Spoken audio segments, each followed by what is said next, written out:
नमस्कार दोस्तों, आज हम करेंगे यूपीएससी मेंस 2020 में जो पेपर 2 के क्वेश्चन हैं।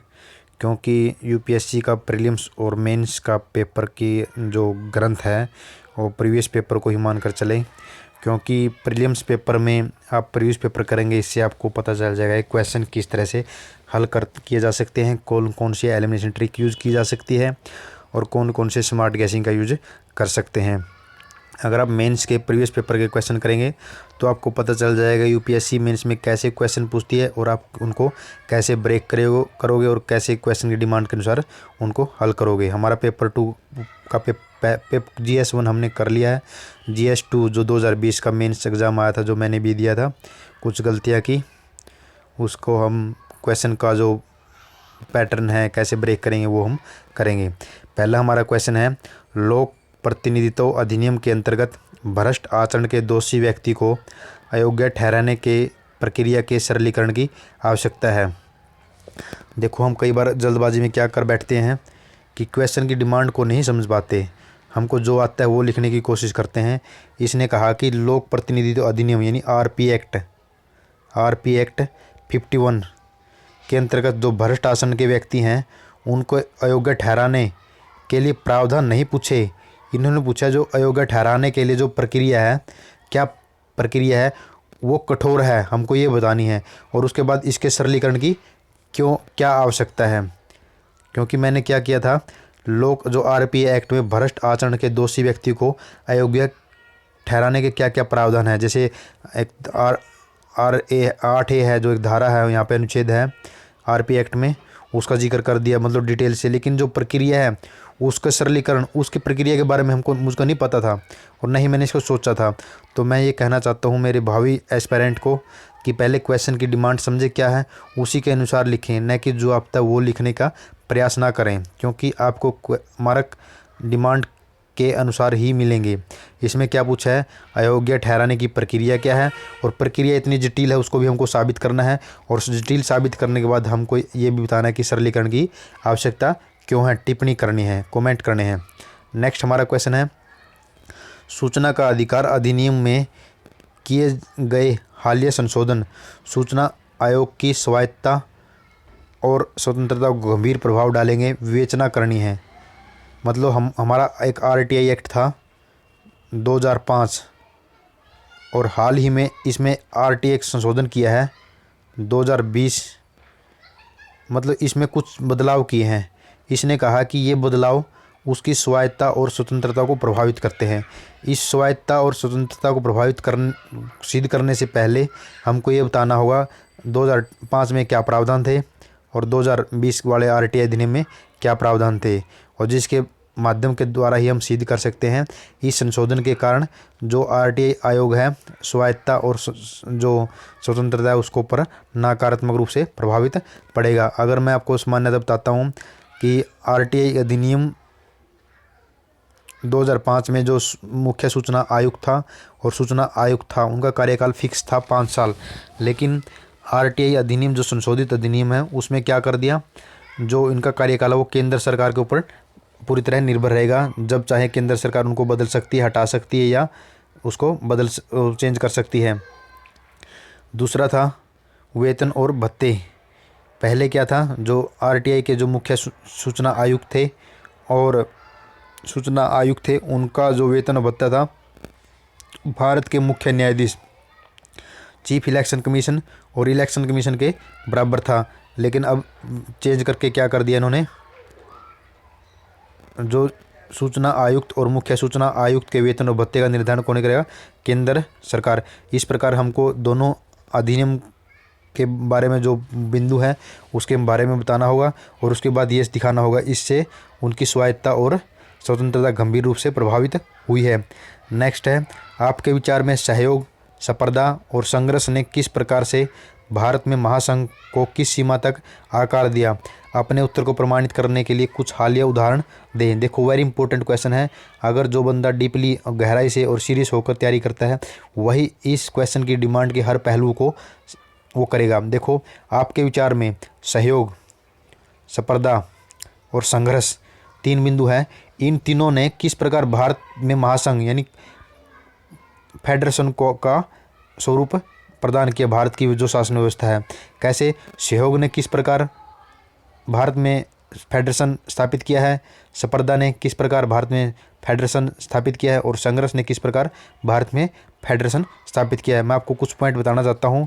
सहयोग, जिस प्रकार केंद्र और राज्य के बीच में सहयोग होता है, किसी योजना का क्रियान्वयन होता है और दोनों की भागीदारी विचार विमर्श होता है, उसी को हम कह सकते हैं सहयोग, जिसकी वजह से राज्यों के हितों का भी ख्याल रखा जाता है और केंद्र के हितों का भी ख्याल रखा जा सकता है। इसका एक उदाहरण है जैसे नीति आयोग। नीति आयोग में जो केंद्र के भागीदार हैं और राज्य के भी भागीदार है, दोनों सहयोग से काम करते हैं। नेक्स्ट हमारा स्पर्धा। स्पर्धा ने किस प्रकार फेडरेशन को प्रभावित किया है, मतलब राज्य और राज्य के बीच में स्पर्धा, कौन से राज्य का विकास ज़्यादा है, कौन से राज्य का विकास कम है, इसको लेकर एक राज्य एक दूसरे राज्य के प्रति अधिक प्रक्रिया से जन कल्याण के कार्यों में पार्टिसिपेट करते हैं। और केंद्र और राज्य के बीच में संघर्ष और स्पर्धा होती है कि केंद्र ज़्यादा विकास करता है, राज्य ज़्यादा विकास करता है, इसको कहते हैं हेल्थ कंपटीशन, जो कि देश के लिए अच्छा होता है। तीसरा होता है संघर्ष। संघर्ष का मतलब एक दूसरे के बीच में संघर्ष की स्थिति, इसने भी हमारे देश को में संघवाद की भावना को बढ़ावा दिया है। जिस प्रकार केंद्र राज्य के बीच में संघर्ष और राज्य के बीच में संघर्ष, जिसके कारण वो दूसरे से अधिक प्रयास देश संचालन के लिए, देश विकास के लिए, सामाजिक विकास के लिए प्रयास करते हैं। नेक्स्ट हमारा चौथा क्वेश्चन है। तो मेरा कहने का मतलब इस क्वेश्चन में ये नहीं है कि सिर्फ आप संघ को समझाने के लिए मात्र सहयोग का उदाहरण दें, लेकिन आपको स्पर्धा और संघर्ष का भी उदाहरण देना होगा। जैसे जीएसटी परिषद आई है और स्पर्धा के लिए जिस प्रकार जैसे आर्थिक विकास के लिए, राजनीतिक विकास के लिए राज्य प्रयास करते हैं। और नेक्स्ट क्वेश्चन हमारा चौथा, हाल के समय में भारत और यूके की न्यायिक व्यवस्थाएं अभिसरण और अपसरणीय प्रतीत होती हैं। देखो इसने क्या कहा है, भारत और यूके दो स्टेट हैं और इनकी न्यायिक व्यवस्था किसके ऊपर क्वेश्चन है, न्यायिक व्यवस्था पर। अभिसरणीय मतलब दोनों मिल रही हैं, मतलब दोनों में क्या असमानता है। अपसरणीय दोनों में क्या असमानता है। ये भारत की न्यायिक व्यवस्था इस साइड जा रही है और भारत की यूके की न्यायिक व्यवस्था इस साइड जा रही है, मतलब क्या असमानता है। दोनों राष्ट्रों की न्यायिक प्रणाली के आलोक में अभिसरण और अपसरण के मुख्य बिंदु बताने हैं। ठीक है, दोनों पार्ट आपको कवर करने हैं। भारत की न्यायिक व्यवस्था और यूके की न्यायिक व्यवस्था में क्या समानताएं हैं, भारत की और यूके की न्यायिक व्यवस्था में क्या भिन्नताएं हैं। नेक्स्ट है एकदा स्पीकर सदस्य स्पीकर। अगर एक बार कोई स्पीकर या लोकसभा अध्यक्ष बन जाता है, वो हमेशा अध्यक्ष रहेगा। क्या आपके विचार में लोकसभा अध्यक्ष की निष्पक्षता के लिए इस कार्यप्रणाली को स्वीकार करना चाहिए? पहले तो आपको इसके बारे में बताना चाहिए कि इससे निष्पक्षता आती है, क्योंकि राजनीतिक रूप से ऊपर उठ जाता है। जिस प्रकार यूके में है, एक बार कोई स्पीकर बन जाता है तो हमेशा जीवन काल तक स्पीकर रहता है। लेकिन भारत में क्या है, हर चुनाव के बाद नया स्पीकर बनता है।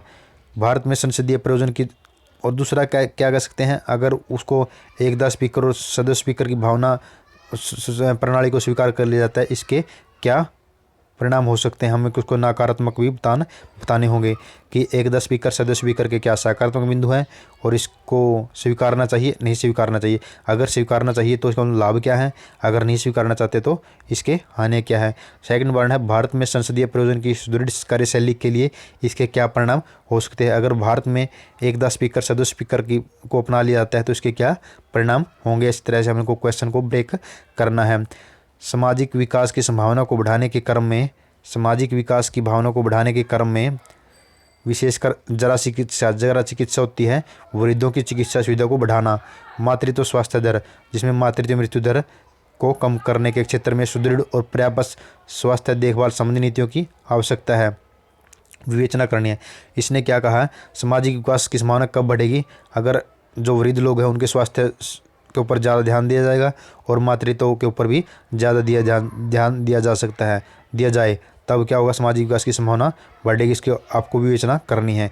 क्योंकि अगर वृद्ध स्वस्थ रहेंगे तो वो अपनी जो परामर्श है, अपनी जो ज्ञान है, उसका यूज युवाओं को शिक्षित करने में कर सकेंगे, जिसके कारण समाज में सामाजिक विकास आएगा।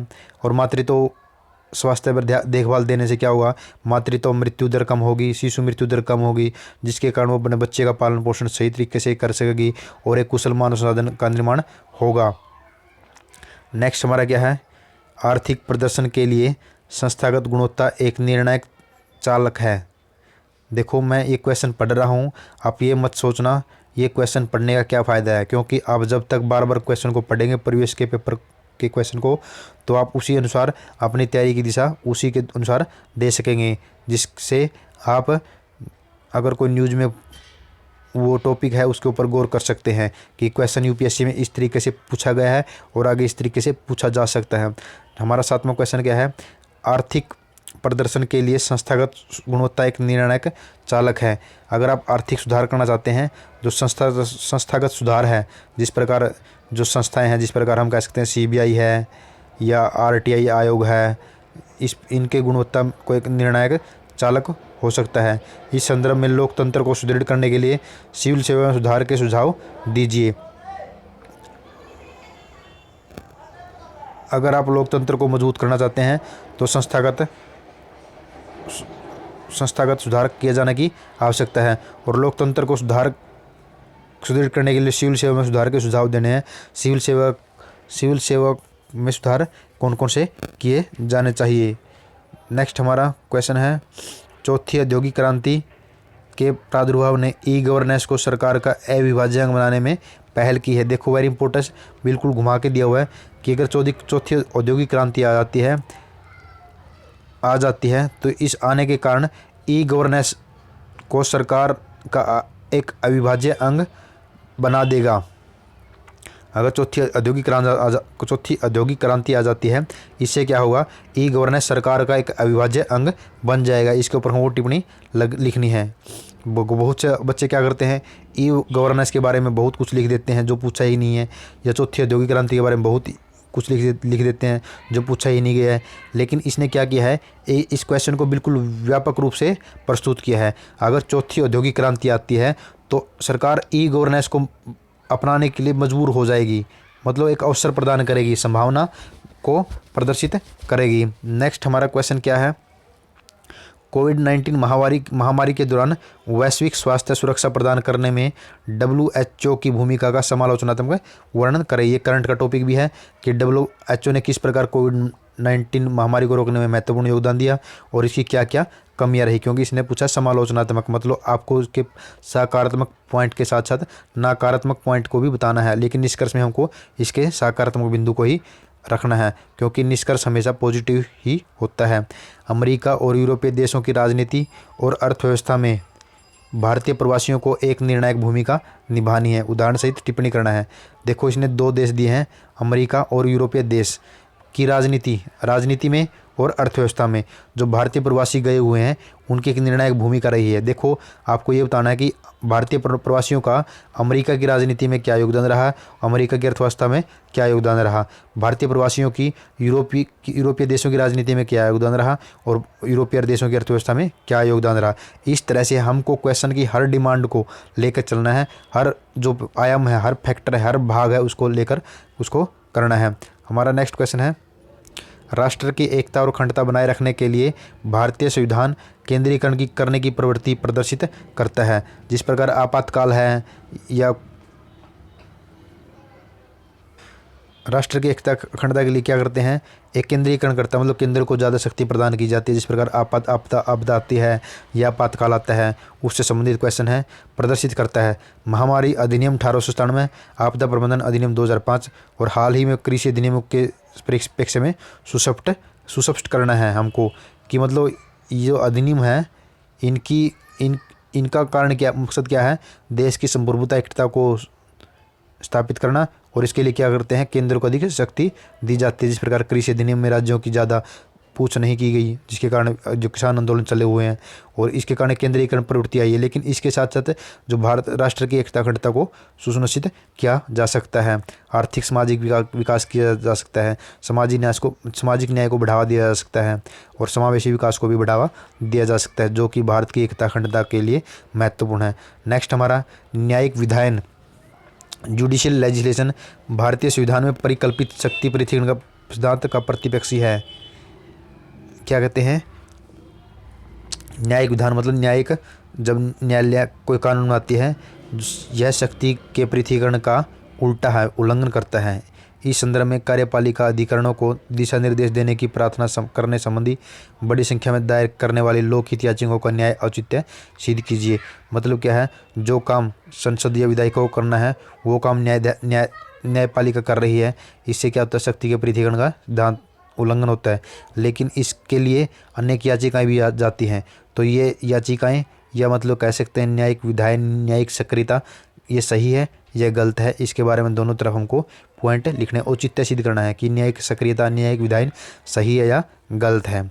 नेक्स्ट हमारा, भारत में स्थानीय निकायों की सुदृढ़ता एवं संपोषिता, प्रकारीय कार्यकर्ता व कोष की अपनी रचनात्मक प्रावस्था से प्रकार्यात्मकता की समकालिक अवस्था की स्थानांतरित हुई है। हाल के समय में प्रकार्यात्मकता की दृष्टि से स्थानीय निकायों द्वारा सामना की जाने वाली अहम चुनौतियों को अवलोकित कीजिए।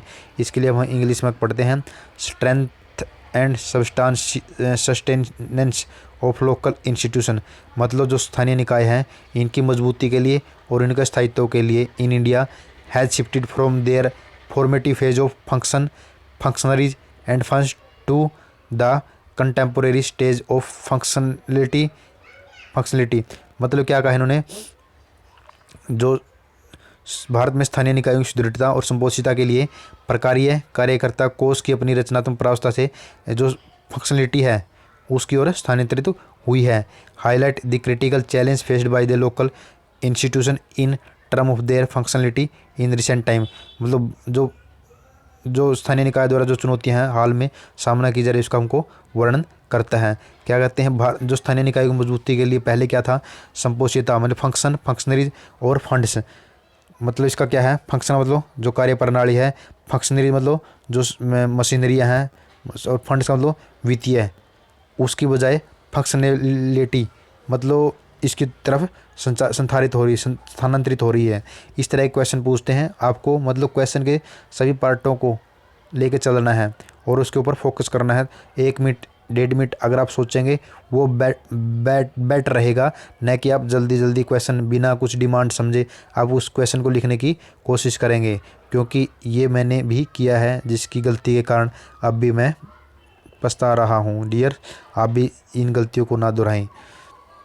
विगत कुछ दशकों में राज्यसभा एक उपयोगहीन स्टेपनी टायर से सर्वाधिक उपयोगी सहायक अंक में रूपांतरित हुआ है। मतलब क्या है कि राज्यसभा को एक उपयोगहीन स्टेपनी टायर माना जाता है, लेकिन वर्तमान में इसने इसका उल्लंघन किया है। मतलब इसके विपक्ष में कार्य किया है, मतलब इसकी सकारात्मक भूमिका बढ़ी है। उन कारकों और उन क्षेत्रों को अवलोकित कीजिए जहां यह रूपांतरण दृष्टिगत हुआ है। मतलब उन कारकों, उन फैक्टर और उन जो फील्ड को हमको बताना है जहाँ पर राज्यसभा ने और अधिक महत्वपूर्ण भूमिका निभाई है।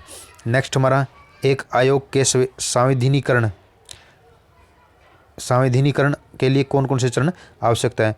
अगर एक आयोग को अधिनियम के तहत स्थापित करना है उसके लिए कौन कौन से चरण हैं। फिर आगे पूछा है, क्या आपके विचार में राष्ट्रीय महिला आयोग को संवैधानिकता प्रदान करना भारत में लैंगिक न्याय और सशक्तिकरण अधिक सुनिश्चित करेगा। लेकिन यहाँ पे एक शब्द अगर आप हिंदी में पढ़ते चलते हैं, लेकिन ये संवैधानिकरण है, इसका संवैधानिकरण है, ये कॉन्स्टिट्यूशनलाइजेशन। इसने पूछा है कि अगर आप किसी संस्था को संवैधानिक बनाते हो तो उसके चरण क्या है। मैंने इसको गलत समझ लिया, इसलिए आप प्लीज़ 15 सेकंड के लिए इंग्लिश वाला क्वेश्चन पढ़ें, क्योंकि ये शब्द होता है अधिनियम से संबंधित संवैधानिक, और ये होता है संवैधानिक कॉन्स्टिट्यूशनलाइजेशन। तो इसका मतलब अगर आप इसको लेकर चलेंगे तो बिल्कुल ही डिफरेंट वे में चला जाएगा, जो कि डिमांड ही नहीं है, क्योंकि यूपीएससी इंग्लिश वाले को ही अथोराइज्ड क्वेश्चन मानते हैं। डू यू थिंक इम्पार्टिंग, अगर आप जो राष्ट्रीय महिला आयोग है उसको संवैधानिक दर्जा दे देते हैं, क्या इससे जेंडर, लैंगिक न्याय और सशक्तिकरण में बढ़ावा मिलेगा। आपको ये बताना है कि जो संवैधानिक दर्जा देने के बाद क्या फर्क पड़ता है किसी भी आयोग के कार्य प्रणाली में। नेक्स्ट हमारा है, केवल आय पर आधारित गरीबी के निर्धारण में गरीबी का अपतन और तीव्रता अधिक महत्वपूर्ण है। इस संदर्भ में बहुआयामी गरीबी सूचकांक की नवीनतम रिपोर्ट का विश्लेषण करें। The incidence and intensity of poverty are more important in determinate poverty based on income alone. क्या कहते हैं, केवल आय पर आधारित गरीबी के निर्धारण में, अगर आप गरीबी का निर्धारण केवल आय के आधार पर करते हैं, गरीबी का अपतन इंसिडेंस और इंटेंसिटी, उसका प्रभाव कितना है, वो अधिक महत्वपूर्ण है, इसके बारे में हमको बताना है। इसमें दो बिंदु हैं, गरीबी का अपतन और गरीबी की तीव्रता। तीव्रता होती है प्रभाव, ठीक है। तो आपको क्वेश्चन की डिमांड समझनी है, क्वेश्चन को बार बार पढ़ना है। सूक्ष्म वित्त एक गरीबी विरोधी टीका है। सूक्ष्म वित्त एक गरीबी विरोधी टीका है, मतलब सूक्ष्म वित्त का मतलब तो स्मॉल फाइनेंसिंग, इससे गरीबी दूर की जा सकती है, जो भारत में ग्रामीण दरिद्र की परिसंपत्ति निर्माण और आयु रक्षा के लिए लक्षित है। SHG की भूमिका का मूल्यांकन ग्रामीण भारत में महिलाओं के सशक्तिकरण के साथ साथ उपरोक्त दोहरे उद्देश्य, दोहरे कौन कौन से, एक तो गरीबी दूर करता है और एक परिसंपत्ति का निर्माण करता है, इसके बारे में हमको लिखना है। ये आसान क्वेश्चन भी था। नेक्स्ट हमारा राष्ट्रीय शिक्षा नीति 2020 धारणीय विकास लक्ष्य 4 के साथ अनुरूपता है। हम आपको बताना चाहता हूँ, जो राष्ट्रीय सतत विकास लक्ष्य 4 है, शिक्षा से रिलेटेड है। तो इसमें पूछा गया है, जो राष्ट्रीय शिक्षा नीति 2020 है, सतत विकास लक्ष्य के अनुरूप है, उसका ध्येय भारत में शिक्षा प्रणाली की पुनर्संरचना और पुनः स्थापना है। इस कथन का समालोचनात्मक निरीक्षण करना है, मतलब कुछ कमियां भी गिनानी है, और दूसरा हमको बताना है कि इससे जो सतत विकास लक्ष्य 4 की प्राप्ति संभव हो सकेगी। नेक्स्ट क्वाड के बारे में है, इस very important question, basic knowledge का, समझ का। इसने कहा क्वाड ने वर्तमान समय में स्वयं को एक सैनिक गठबंधन से एक व्यापारिक गुट में रूपांतरित कर दिया है। तो इसका मतलब क्या है, जो क्वाड केवल एक रक्षा से संबंधित नहीं है, सामरिक दृष्टि से संबंधित नहीं रहा, बल्कि एक आर्थिक दृष्टि से भी महत्वपूर्ण होता जा रहा है। विवेचना करनी है, हमको डिस्कस करना है। नेक्स्ट हमारा लास्ट क्वेश्चन है इस वीडियो का, और 2020 मेंस का क्वेश्चन है। भारत रूस रक्षा समझौते की तुलना में भारत अमेरिका रक्षा समझौता की महत्ता क्या है। कहने का मतलब, भारत रूस का रक्षा समझौता की तुलना में जो भारत अमेरिका का रक्षा समझौता अधिक महत्वपूर्ण है। कारण क्या है इसका, अगर एक आप बेसिक क्वेश्चन देखें तो रूस है ना, जो चीन और पाकिस्तान की तरफ अधिक बढ़ रहा है, इसकी काउंटर करने के लिए भारत को अमेरिका के साथ जो रक्षा समझौता है वो अधिक महत्वपूर्ण है। हिंद प्रशांत महासागर क्षेत्र में स्थायित्व के संदर्भ में विवेचना करनी है। जो इस समझौते का है, इसका हिंद प्रशांत महासागर क्षेत्रों में क्या महत्व है और क्या नुकसान है। तो दोस्तों, मैं आपको दोबारा भी कहना चाहता हूँ, अगर आप सीरियस एस्पिरेंट हैं, जो प्रीवियस पेपर हैं, चाहे प्रीलिम्स हो चाहे मेंस हो, उनको बार बार देखें कौन सी एलिमिनेशन ट्रिक है। हमने एक सीरीज स्टार्ट की है प्रीलिम्स पेपर की, जो लास्ट ईयर के क्वेश्चन हैं उनको एलिमिनेशन, स्मार्ट गैसिंग और नॉलेज से हल करने का प्रयास किया है। अगर आप चाहें तो प्लेलिस्ट में जाकर वो वीडियो देख सकते हैं, और ताकि आप मेरे साथ अपनी और मेरी जो प्रीलिम्स और यूपीएससी मेंस की तैयारी में सहभागी और सहयोगी बन सके। धन्यवाद दोस्तों। अगर आपको वीडियो अच्छी लगती है, चैनल को सब्सक्राइब करें। अगर कोई सुझाव हो तो कमेंट बॉक्स में लिखें। धन्यवाद दोस्तों।